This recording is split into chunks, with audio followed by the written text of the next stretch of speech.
Good morning, students. How are you? I hope you will be fine at your home.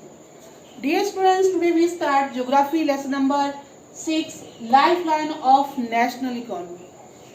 The lesson clear what are the lifeline of our economy, which things play very important role for the development of our economy.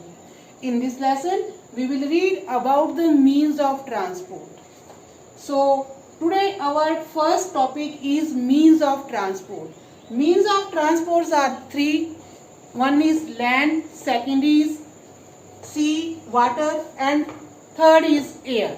So in this we discuss about the three type of transport. First is land, water, and air. Land transports are three type. One is roadways, second is railways, and third is pipeline. And water transports are two type: inland waterway and oversea waterway. Oversea waterways are two type. One is coastal and second is deep sea. Airways are three type. One is domestic, international, and public undertaking. So students, these are the three types of transport which we discuss in the whole lesson of lifeline of the national economy. Now, what is roadways? When you will be go for some distance, so then which type of transport you use? We use road transport. For short distance, we use road transport. So road transports classify into two parts. One is on the basis of the capacity of administration, and second is material used in the construction. So firstly, classification of road are five types. One is super highways, second is national highways, third is state highways, fourth is border road, and there are other types of road. Then material road are two types. One is metal road and second is unmetal road. Now let us discuss one by one. Firstly, first road is super highways. Super highways road are maintained and constructed by the National High Authority, NHA, National High Authority of India. These roads are connected with the metropolitan cities such as Mumbai, Delhi, Kolkata, Chennai. Second type of roads is national highways. National highways are maintained by the Central Public Work Department, CPW. Then next is state highways. State highways are constructed and maintained by the PWD, Public Work Department. And then next is border road. Border roads are maintained and constructed by the Border Road Organization, BRO, Border Road Organization. These roads are constructed and maintained for defense. So students, we read about the five type of road. Super highways constructed and maintained by the National High Authority, national highways CPW, state highways Public Department Work, border highways BRO, and other road. In other roads we will discuss about the village road and town or city roads. In village side roads are constructed by panchayat, and in urban side roads are constructed by municipal corporation and committees. Second type of roadways are material used in the construction. So there are two types. One is metal road, second is unmetal road. Metal roads are those roads which are also known as surface road. These types of roads are made of cement, concretes, and even bituminous coal is also used to maintain the metallic road. These roads are good for all weathers. Second is unmetallic road. These roads are not surface road. These are unsurfaced roads and made of mud and brick. these are not all-weather roads. It means that unmetallic roads are not good for all weather.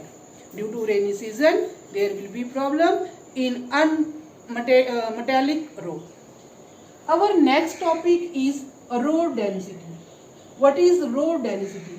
Road density refers to the length of road per 1000 square kilometer of the area.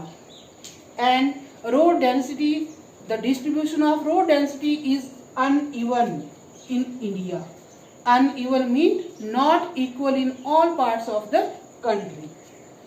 National average of road density is 125 kilometer in 2008, and it is various according to state to state. 10 kilometer in Jammu and Kashmir, 375 kilometer in Kerala. So students, we read about the means of transport. We divide into three parts. One is land, water and air. In land we read about the roadways, railways and pipelines. So today we discuss the first part, that is roadways. We divide roadways into two parts basis on the capacity of administration and material used in the construction, in which super highways, national highways, state highways, border road and other road we read. Then material use we read metallic road and unmetallic road. Then our next topic is road density. What is road density? Refer to the length of road per 100 square kilometer of area. In next part we will discuss road. Welcome students, our next part is railway in India. We discussed the means of transport. In first part we discussed roadways. Now second is railways in India. Railways are the main principal modes of transport. Why we use railways for long distance? There are some advantages of railway to us. We discuss here. First, railways is the best for long distance travel.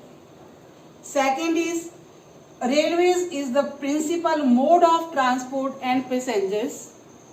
It is also comfortable for long distance journey. Bind economic life. How railways bind the economic life? Because railways, with the help of railways, agriculture provide raw material to the industry.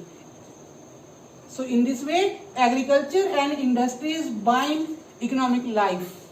Our next advantages is uses in multifarious activity. So students, these are the advantages of the railway to us. Now next is railway network. We divide this part into three parts. One is administrative factor, second is economic factor, third is physiographic factor. So let's discuss with physiographic division. In northern plains, there are some favorable conditions for the construction of railways, and somewhere there are unfavorable conditions where we did not construct the road. So what are the favorable conditions in the northern plain? Firstly, first favorable condition is vast level land. In vast level land, railways easily constructed and in less cheap rate.